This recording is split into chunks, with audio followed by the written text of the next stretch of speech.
beautiful mummies and mummies to be.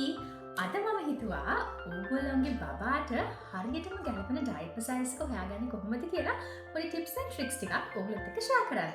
බබාගේ thighs වල හරි tummy එකේ හරි red marks තියෙනවා නම්, ගොඩක් වෙලාවට blowouts වෙනවා නම්, බබාගේ ඩයපර් එක හිතනවටත් වඩා ඉක්මනට full වෙලා කියලා ඔයාට හිතෙනවා නම්, ඔයා අනිවාර්යෙන්ම බබාගේ ඩයපර් සයිස් එක change කරන්න ඕනේ. මේ තියෙන්නේ Bellona Cuddles වල මම ආසම ඩයපර්ස් දෙකක්. Easy pants use කරන්න බබාලටත් ලේසි, අපිටත් ලේසි. ඩයපර් එකේ size එක අපි හිතනවට වැඩිය වැදගත්. මේ තියෙන්නේ XL size ඩයපර් එකක්. එතකොට මේ තියෙන්නේ large size ඩයපර් එකක්. Bellona Cuddles overnight pants වල මම කැමතිම දේ තමයි මේ baby elastic එක.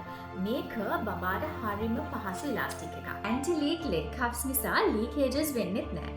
ඒ හින්දා මුළු රැප් පුරාම බබාටත් ඔයාටත් සුවපහසු නිින්දක් ලබා ගන්න පුළුවන්. wetness indicator එක නිසා බබාගේ ඩයපර් එක මාරු කරන්න ඕන වෙලාව ඔයාලට ලේසියෙන්ම හොයාගන්න පුළුවන්. බබාට දැන් use කරන ඩයපර් size එක ලොකු වැඩි නම්, එහෙමත් නැත්නම් පොඩි වැඩි නම්, ඔයා අනිවාර්යයෙන්ම ඔයාගේ බබාගේ ඩයපර් එකේ size එක change කරන්න ඕනේ. මේ හැම pack එකකම weight එක සඳහන් වෙන හින්දා ඔයාගේ බබාගේ weight එකට අනුව ලේසියෙන්ම ඩයපර් එක තෝරගන්නත් පුළුවන්. මතක තියාගන්න, තද ඩයපර් එකකට වැඩිය බබාට ටිකක් ලොකු ඩයපර් එකක් පහසුයි කියලා. අවුරුදු 4ක් පුරාවට මගේ බබාලා සතුටින් සැහැල්ලුවෙන් ඉන්න මම තෝරගත්තේ Bellona Cuddles baby diapers.